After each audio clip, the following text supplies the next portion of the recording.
Hey guys, it's Josh. I'm going to talk about Hyperscape, the new game that just came out. I'm just going to talk about my insights, the knowledge that I've gotten from just watching the streamers play right now, along by playing this video, which is the trailer. I hope you guys enjoy it. If you guys are a new viewer, consider subscribing. I make video guides for games that are BR related. If you guys are a return subscriber, thank you guys so much for supporting the channel. And without further ado, let's check out Hyperscape. Let's see what it's all about.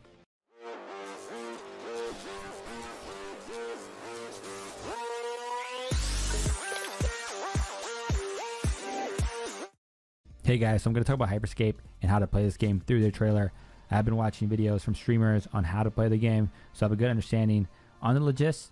At the same time, I hope I do get an early entry with the game so I can actually do an actual video.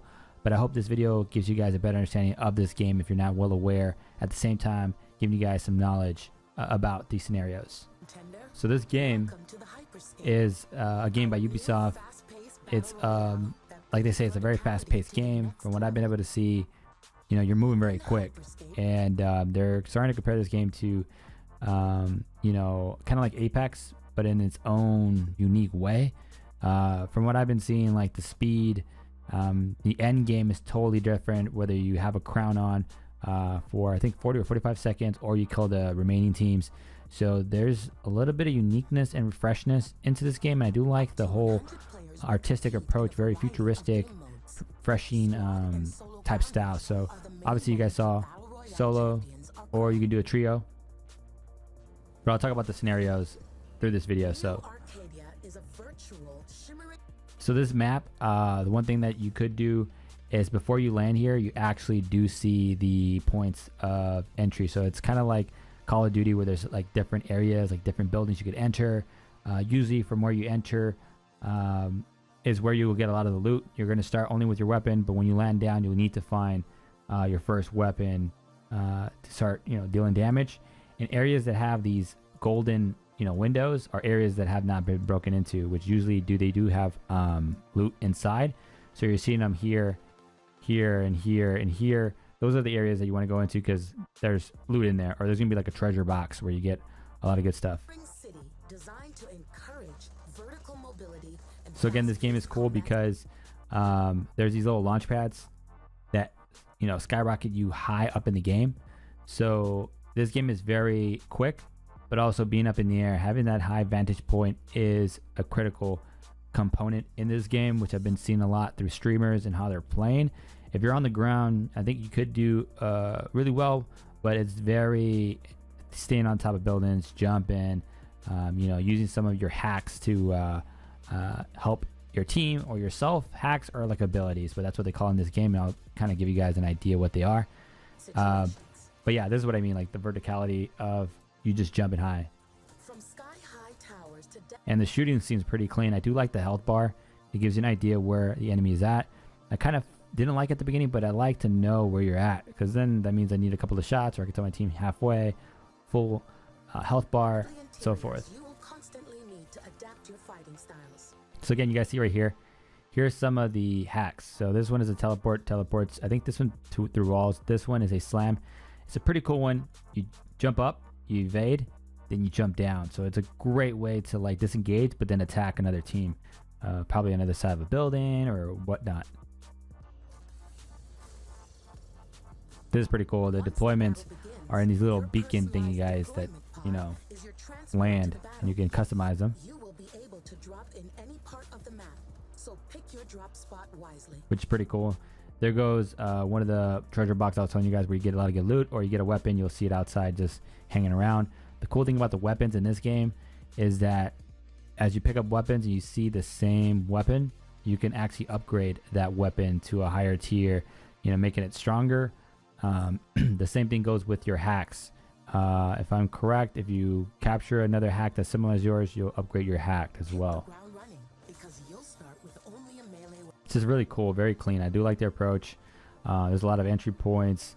There's a lot to do. I like the whole landscape. It's very refreshing to see, and I wonder where this ranks compared to Apex and the Call of Duties. So these are like landmarks, areas that maybe you and your squad want to go into. This is where you'll find a lot of good loot. Again, these golden windows are basically telling you that there's loot inside. If it is broken, that's going to tell you one, loot has already been used, or there's an enemy squad inside, or they left already a couple of minutes ago or whatnot. But at least gives you an idea of what to go into and what not to. Of high reward. Gear is found inside buildings. So pretty good weapons. You can upgrade them. Here goes another hack. You could do a wall, which basically when you press it, it creates a wall and a barrier. And I heard that you actually could stack these walls higher and higher and higher to kind of create a higher vantage point and get creative. And then armor, I've been hearing that that's OP. It gives you a little shield for a small duration time. At the same time, when you use these hacks, there is a cooldown, just like, you know, Apex, any of the other games, Valorant. There's a cooldown process to use the ability again. And supply crates located around the map. So the supply crates have some goodies. As you traverse the city, looking This is pretty clean. Enemies, you'll discover the different environments create. The shooting seems very clean. Opportunities and challenges. Your competition may come from any angle. Every battle This is pretty cool. Like very, I like it. Looks pretty awesome. Arcadia. Your loadout is not determined by the character you choose, but by the weapons and hacks you loot. Exactly. So basically, you're in possession of what you're gonna get. Just like Apex, when you know you land, you're gonna find the weapon. So just know that, you know, if you have a favorite weapon, you gotta look for it, obviously. But as you guys keep finding that same weapon, it upgrades. Same thing with your hacks, it upgrades to get you that final form. From full auto assault weapons to powerful energy blasters, there is a tool for any playstyle. Pretty clean. Hacks are game-changing abilities. So that was a hack, as you saw. That was the wall one. This one, I don't know which this one is. Might be teleport or something, but loot around the map that grants skills for offense, defense. There goes the slam. So this is the slam ability. You shoot up, and then you go down like a juggernaut. And movement. You can loot 2 weapons and 2 hacks and swap them at any time if you need to. That's pretty cool. You can actually swap out your hacks.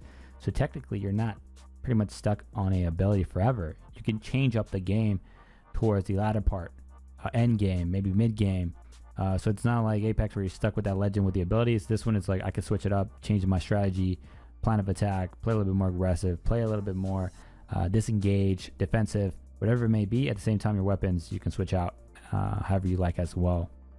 Change your strategy. The choice is in your hand. This is pretty cool. This is like a shield ball. So basically, think of it as another form of shield, and it rolls throughout the map, and then incoming damage does not hurt you for a certain amount of time or a certain amount of damage before it breaks. It's pretty cool. If you find a copy of a weapon or hack you already have in your possession, you can fuse it, creating an upgraded version. As you saw there, the fusion power up. So she just mentioned if you find a hack or a weapon similar as yours, you can upgrade it and fuse it to make it stronger, depending on what it can do. As here, you guys saw power up. She'll explain some other stuff. Each item can be upgraded several levels, improving magazine size, damage, or cooldown duration. So she said magazine size, power, or cooldown duration. It's pretty cool. As you discover your footing in the hyperscape, your squad It's pretty awesome. help you. Hopefully I can get my hands on it soon. Worst case, I can wait till next week when they actually unleash it. I think on the 12th, I believe, of July. If an enemy manages to take you out, the battle is not over. This is pretty dope. So, you know, one of the things that the battle royale games haven't done is, you know, create something fresh. And I did see Call of Duty do that in terms of the gulag, and you know, you die, you go in there, and you could come back in the game. But this is pretty cool because when you die, your screen becomes a little bit more tonish down on the color. The vibrants aren't as vibrant because you're pretty much in limbo. But you can actually maneuver through the map with your teammate and ping when you see enemy squads. And let's say your teammate sees an enemy squad there, they kill him. There's going to be a beacon where you can get revived back in, which is pretty awesome. You'll see right now. There you go. So when the enemy is eliminated, a restore beacon comes in, you stand on that platform, they trigger a button, and then you revive back. So I like that feature. That's pretty awesome. Find a point, and your squad mates can bring you back into the fight. Now that's pretty cool. This is also pretty awesome. The whole battle events, if you're a Twitch streamer, particularly because that's something they've been working with, is you can actually vote in terms of the next event, or if not, she's going to decide what the event will be. But if there's people watching you stream, it will actually help her decide what to do next, which I'll explain right now, which is pretty awesome. It creates another variable in the game. Lively by triggering battle events, such as the infinite ammo event or the low gravity. Low gravity is awesome. You're pretty much jumping up and down. You're like Superman. The infinite ammo is pretty awesome too, because you could just pretty much go ballistic with your shooting and not lose any ammo. But again, it's just other variables in the game. This is what it is. Up here in the upper left hand corner is the voting process through Twitch, which is, yeah, this is just intuitive for your viewers. Help influence my choice and can vote on additional events. There you go. Invisibility. That was the one that I was trying to tell you guys. So that's invisibility. That's pretty awesome. And then you have your armor. So remember to play the crowd. Keep an eye on your map contender. This is pretty cool. So you know how games usually have a ring, the poison gas, the ring at Apex. This one, the level just starts disappearing. So again, just like any game, you're going to take damage if you're on this part of the map. But also, if you are on this part of the map and you're taking damage, enemies will actually be able to see where you're at. So it really takes it to another level in terms of the closures of the map and how it affects users that are on the side of it closing, if that makes any sense. So that's pretty cool too. Sectors will decay and collapse throughout Neo Arcadia. If you're too late reaching a safe area, you will take damage over time and may be exposed to enemy attacks. Exactly. So you're going to get exposed, and at the same time, you're going to obviously get damage dealt. The other thing too, here goes another hack, which is reveal. Basically like a scanner of you seeing through the walls and seeing where enemies are at. That's a pretty another cool feature that this game has. So these hacks are pretty awesome. This is pretty cool. The showdown, which is the end game. Scape crown will spawn in the final remaining sector. From here, you have two different paths to victory. Become the sole survivors or hold on to the crown for 45 seconds. There we go. It's 45 seconds. So you have 45 seconds to hold the crown and win the game. You guys can hold position, probably just keep running, play that vertical game. Or you're like, you know what? I'm going to take out the enemies left and just go for the high kill, high damage end game. So that's pretty cool. I like that feature. You are now prepared for the hyperscape, contender. We here at Prisma Dimensions hope you enjoy your It's a pretty cool game. And this part here where she's at, this is where when the game starts, like when you're in the lobby, you're walking with other players and you actually could see outside of this to the map and kind of like create the plan of where you guys are going to attack and go for. So yeah, this game is just, I feel like it's hitting all the right spots. Yeah, so I think this game is it's going to be a game changer. I think obviously there needs to be more players. Right now it's more of the streamers, those influencers that are getting their hands on it first. I think if there is enough updates, I've been hearing maybe balancing the weapons better, it can make this game even better. But again, it's always with any new game, there's always something. But just by me seeing streamers right now playing this game, it's just refreshing. It seems very fast paced. You know, they're including console gamers, PC gamers. I believe they're going to make everyone play within each other, which is not an issue anymore. Like, hey, it's only a PC game. No, it's Xbox, PlayStation, PC. So they're hitting it off the bat very well. And just by seeing this video, by just seeing the streams, understanding how to play this game, I just know it's very fast paced. It's like Apex, but unique. And I just can't wait to get my hands on it. So hopefully I get my token to play this game soon. That way I can give you guys actual video. But hopefully you guys got some insight from this trailer, some knowledge from me just viewing videos and streamers and what I've been able to understand about the game. Don't forget to like, comment below. Let me know what you guys think about this video. If you guys got your hands on this game, please let me know your thoughts and your opinion. Is it better than Apex, any other BR game that's out there? And with me, I'll wait till I get my hands on it. And with that, I'll leave it here. I'll catch you guys until the next one. Later.